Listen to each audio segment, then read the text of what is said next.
ምክትል ጠቅላይ ሚኒስትር ተመስገን ጥሩነህ ለቤኒን ሪፐብሊክ ፕሬዝዳንት ሮሙዋልድ ዋዳጊኒ አቀባበል አደረጉ። ምክትል ጠቅላይ ሚኒስትር ተመስገን ጥሩነህ ለቤኒን ሪፐብሊክ ፕሬዝዳንት ሮሙዋልድ ዋዳጊኒ በቦሌ አየር ማረፊያ አቀባበል አድርገዋል። ምክትል ጠቅላይ ሚኒስትሩ በማህበራዊ ትስስር ገጻቸው ባስተላለፉት መልእክት የቤኒን ሪፐብሊክ ፕሬዝዳንት ሮሙዋልድ ዋዳጊኒ ወደ ምድረ ቀደምቷ ኢትዮጵያ እንኳን ደህና መጡ ብለዋል። አክለውም በታላቅ የለውጥ ጉዞ ላይ በምትገኘው ኢትዮጵያ የሚኖሩት ቆይታ ስኬታማ እንዲሆን እመኛለሁ ሲሉ ገልጸዋል።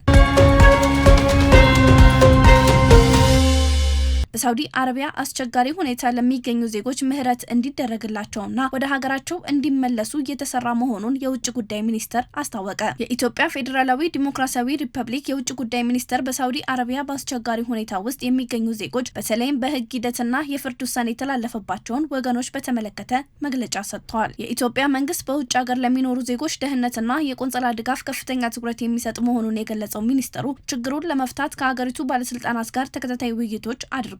በተጨማሪም በሪያድ በሚገኘው የኢትዮጵያ ኤምባሲና በጅዳ የሚገኘው ቆንጽላ ጄኔራል አማካኝነት አስቸጋሪ ሁኔታ ውስጥ ለሚገኙ የኢትዮጵያ ዜጎች ሰብአዊ መብት እንዲደረግላቸው ለመጠየቅ የቆንጽላ ድጋፍ እንዲያገኙ ለማድረግና ተገቢው መፍትሄ እንዲፈለግላቸው ከሚመለከታቸው የሳውዲ ባለስልጣናት ጋር ያለው ውይይት አጠናክሮ መቀጠሉንም አስታውቋል። እስካሁን በተደረጉት የዲፕሎማሲና የቆንጽላ ጥረቶች በሰብአዊ ረገድ በአጠቃላይ 1971 ኢትዮጵያውያን የሳውዲ ባለስልጣናት ካደረጉት የንጉሳዊ ምህረት ተጠቃሚ መሆን የቻሉ ሲሆን ኢትዮጵያውያን መንግስትም እነዚህን ዜጎች በተከታታይ የአየር በረራዎች ወደ ሀገራቸው እየመለሰ ይገኛል። ይህ ሂደት በሁለቱ አገራት መካከል ያለውን የረጅም ዘመን ግንኙነትና ትብብር የሚያንጸባርቅ መሆኑን የጠቀሰው ሚኒስትሩ በቀሪ ጉዳዮች ላይም ከሳውዲ አረቢያ መንግስት ከሚመለከታቸው ባለስልጣናት ጋር ያለውን ግንኙነት አጠናክሮ እንደሚቀጥል አመላክቷል።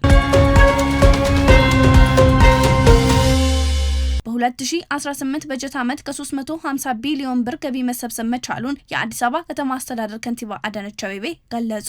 በ2018 በጀት ዓመት በአዲስ አበባ ከተማ 350 ቢሊዮን ብር ገቢ መሰብሰቡን የአዲስ አበባ ከተማ አስተዳደር ከንቲባ አዳነች አቤቤ ገልጸዋል። ከንቲባዋ በማህበራዊ ትስስር ገጻቸው ማስተላለፉት መልእክት የገቢ መሰረትን በማስፋትና የሚሰበሰብ ገቢ ፍትሐዊነቱን በጠበቀ መልኩ እንዲሰበሰብ በማድረግ በሰፊው በመሰራቱ የ2018 ገቢ ከፍ ማለቱን ጠቅሰዋል። በዚህም መሰረት ከ2017 በጀት ዓመት ተመሳሳይ ወቅት አንጻር በ116.3 ቢሊዮን ብር ወይም 50 በመቶ እድገት ማሳየቱን ገልጸው ለዚህ ከፍተኛ ገቢ መሰብሰብ ምክንያት ስለሆኑ ግብር ከፋዮች ምስጋና አቅርበዋል።